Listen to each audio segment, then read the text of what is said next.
तो बेटा अब हम देख रहे हैं अपना सबसे इम्पॉर्टेंट एग्जाम्पल, और यही बेटा एग्जाम में आता भी है, इस टाइप के क्वेश्चंस आते हैं, तो बहुत ही ध्यान से देखना और समझना है चीज़ को। बेटा मैंने यहाँ पे ये ऑब्जर्व किया कि पहले 0.2 आया, फिर 3.5 3.5 3.5 आने लगा। इसका क्या मतलब है? इसका मतलब 0.2 और फिर 35 के ऊपर बार, मतलब 35 रिपीट करेगा, 2 सिर्फ एक बार आएगा। तो बेटा अब क्या करें भाई, अब फंस गए। तो अब हम क्या करेंगे, पहले तो मैं लेट करूँगा, और लेट कर लिया मैंने बेटा क्या 0.2 3.5 3.5 3.5। भाई ऐसे वाली की तो हमने सीखी नहीं, लेकिन मैंने एक चीज़ सीखी हुई है, अगर ऐसा होता ना ये 2.35 3.5 3.5, तब मैं इसको कर लेता। क्यों कर लेता? फिर मैं इसको 100 से मल्टीप्लाई करता, इधर शिफ्ट हो जाता, और फिर मैं बड़े आराम से जैसे इससे पहले क्वेश्चन किया वैसे कर लेता। अब क्या करूं भाई, लेकिन मेरे दिमाग में एक आइडिया आ रहा है, इसको हम इधर शिफ्ट कर सकते हैं।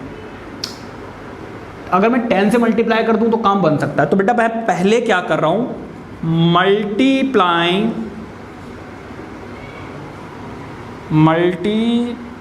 और भाई गलत होगा इस पहले, मल्टीप्लाइंग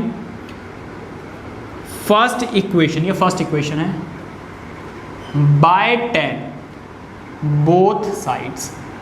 बच्चा एक बात याद रखना, ये जो 10 से मैंने मल्टीप्लाई किया ये तो बस इधर शिफ्ट करने के लिए किया है, ठीक है, ये वाली मल्टीप्लिकेशन इसलिए है। तो बेटा जब आपने 10 से मल्टीप्लाई किया तो यहाँ तो आ गया 10x, और जब आप यहाँ पर 10 से मल्टीप्लाई करोगे तो ये इधर शिफ्ट हो जाएगा, मतलब कि 0.2 3.5 3.5 3.5। अब बेटा इससे पहले 0 लिखो ना लिखो एक ही बात, ये आ गई बेटा आपकी सेकेंड इक्वेशन। तो बेटा अब आपकी मर्जी है,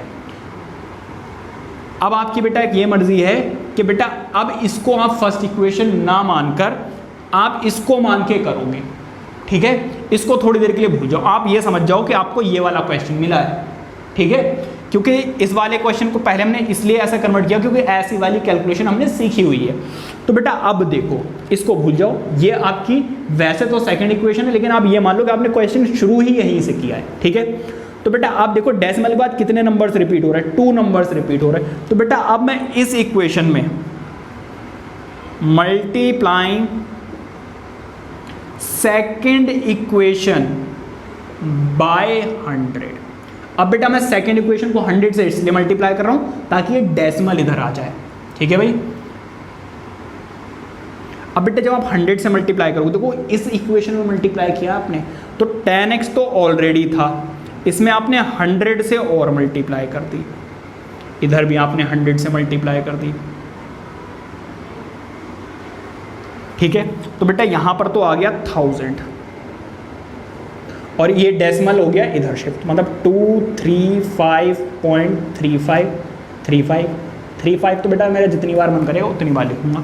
ये रही बेटा मेरी क्या थर्ड इक्वेशन। इतनी बात क्लियर हो गई। अब बेटा ये तो कुछ था ही नहीं, हमने तो यहां से शुरू किया था, है ना। तो बेटा अब मैं क्या करूंगा, थर्ड इक्वेशन में से सेकंड को सबट्रैक्ट करूंगा। तो बेटा subtracting second equation from third. बेटा कंफ्यूज होने की जरूरत नहीं कि सेकंड में से अब थर्ड को क्यों माइनस कर रहा, आप इसको मान लो कि यहाँ से आपने शुरू किया, तो अगर ये पहली होती तो हम सेकंड में से पहली को माइनस करते हैं ना, तो अब थर्ड में से सेकंड को माइनस कर रहे हैं, इसमें कौन सी बड़ी बात है। तो भाई अब देखो ये रही बेटा मेरी third equation, 1000x is equals to 235.35 और उसके नीचे आएगी बेटा ये वाली इक्वेशन, मतलब कि 10x इज इक्वल्स टू बेटा क्या, देखो डेसिमल के नीचे डेसिमल आएगा, इस चीज़ का ख्याल रखना। और डेसिमल के बाद बेटा अब क्या आ रहा है 35 और बेटा अब क्या कर देना है माइनस, और माइनस करके मैं बेटा उधर लिख रहा हूँ, इधर स्पेस नहीं है। तो बेटा देखो 0 में से देखो x की जगह पर तो x ही आएगा, 0 में से 0 गया तो बेटा 0। अब देखो इधर से कैरी करोगे तो बेटा 10 में से 1 गया तो कितना बचा 9, फिर बेटा यहाँ पे क्या बचा होगा 9, तो एक 9 यहाँ पर आएगा। अब देखो 35 में से 35 गया तो ये तो सब खत्म, 5 में से 2 गया तो कितना बचा बेटा 3, और फिर 3 ये है और फिर 2 ये है, 3 और 2 ये मल्टीप्लाई हो रहा है बेटा, उधर जाकर डिवाइड कर दो, आ गया आपका आंसर। ये है बेटा वो रैशनल नंबर जिसको डिवाइड करके हमें ये वाला नंबर मिलेगा।